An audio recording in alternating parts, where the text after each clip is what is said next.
What's up everyone? Welcome back to the #1 cooking show in the world. I'm James Kummrow. This is Little Wing Food. I want to take just a quick minute to say thank you to all of our existing members, especially those who have been here from the start, but also a massive welcome to all of our new members. Let me also just take a moment to say Christmas is fast approaching.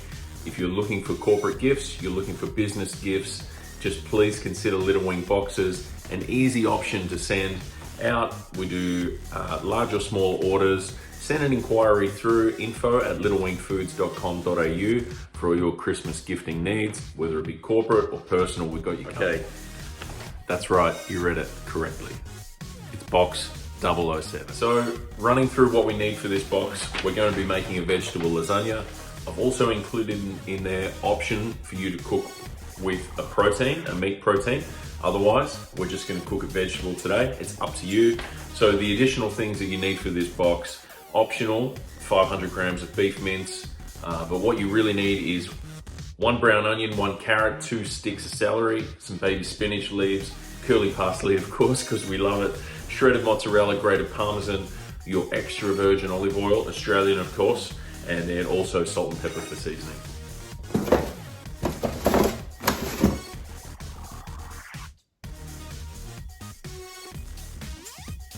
Okay, let's run through this really quickly.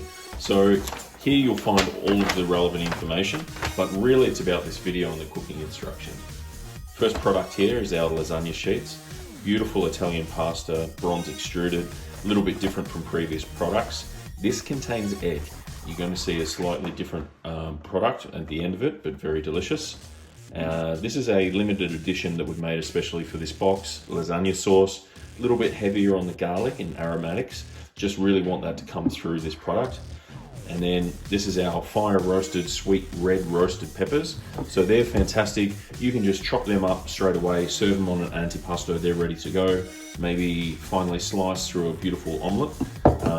And now this might be a little bit of a test for some people, but this is country style artichokes in extra virgin olive oil. So these have been completely cleaned. They're also ready to eat. Beautiful antipasto, or you can even put that on some fresh crusty white bread with a good hit of pepper. Absolutely lovely. I've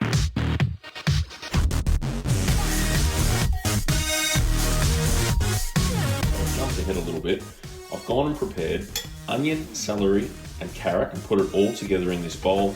I find it easier to dice the celery and onion, and then I just put the carrot through the box grater, which just a normal ordinary household grater, just like that, through the coarse side. Then I've drained half a jar of the peppers and half a jar of the beautiful artichokes. I hope you can see that beautiful cross section. So these are a flour and very traditional food of Italy. Absolutely lovely, I hope you enjoy it as well. Next step, I'm going to slice these peppers, and I might cut these artichokes down into thirds, and we're going to add those in later.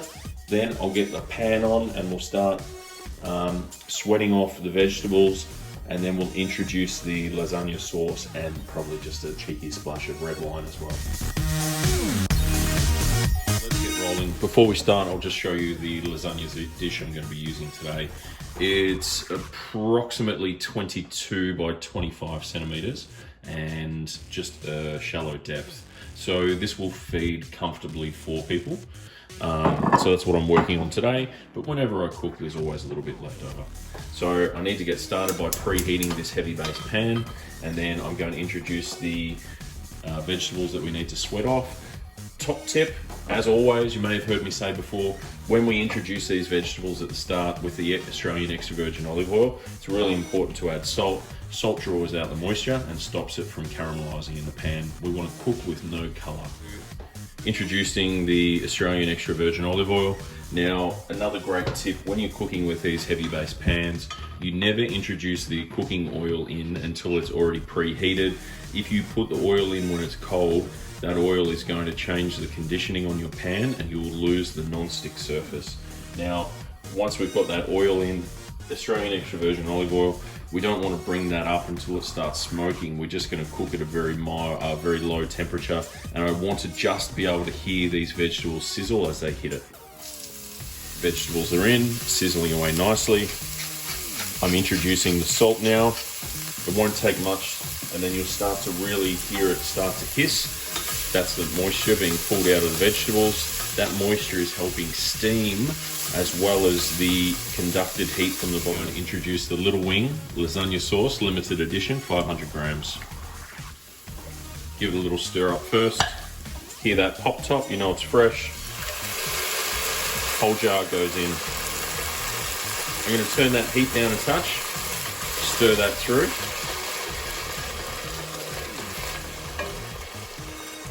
I'm going to put a splash of warm water in here, give it a shake, and add that into the pan. And then I'm going to do the same thing with red wine.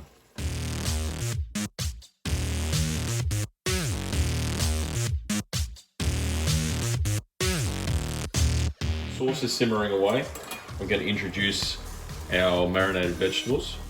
So a little trick for this one is when you're using a dry pasta for lasagna, you do not need to cook the pasta sheets before you put them in, which is great. So it actually makes it a really easy meal, especially if you've got a lot leftover pasta sauce in the fridge.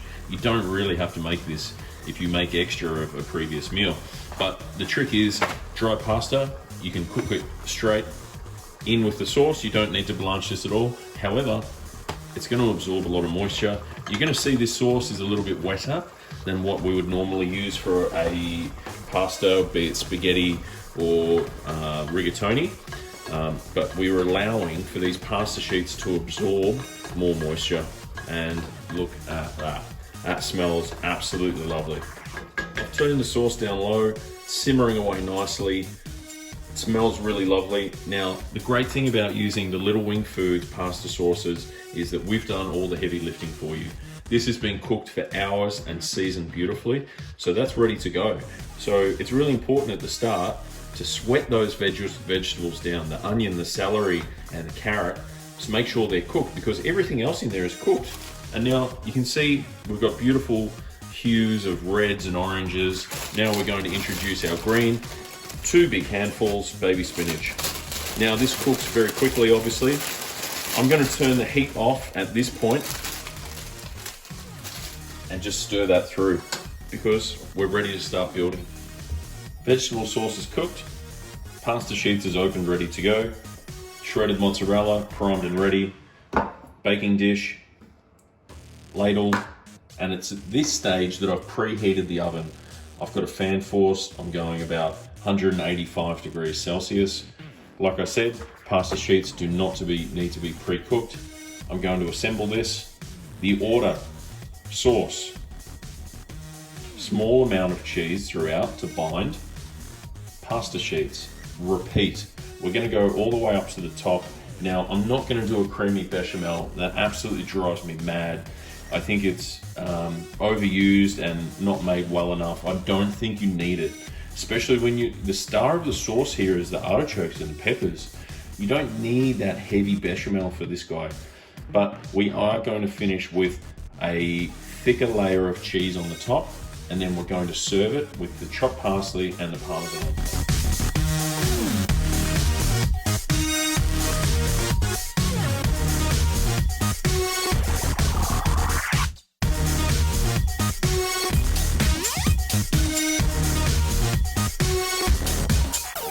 So I'm just putting the final cheese on this layer now.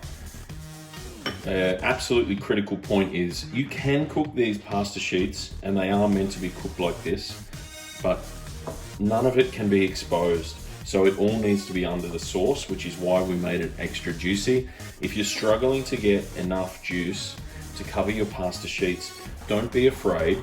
Perhaps use the back of your ladle to push down and extract some sauce to make that rise up to the top and help cover that pasta.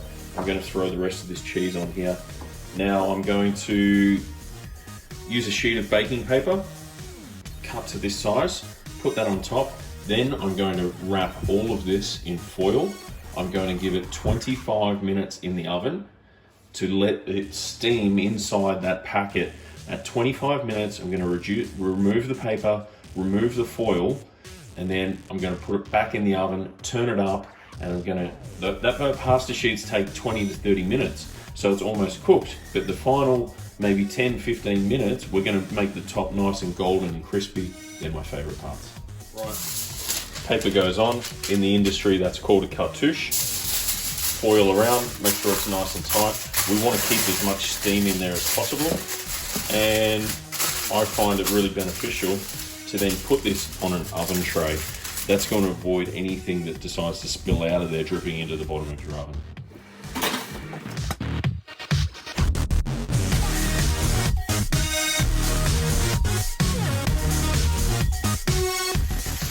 So it's been in for 25 minutes.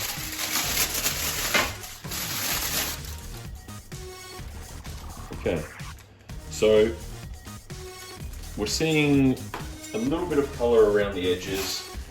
We can see that all the cheese is melted on the top. That's really great.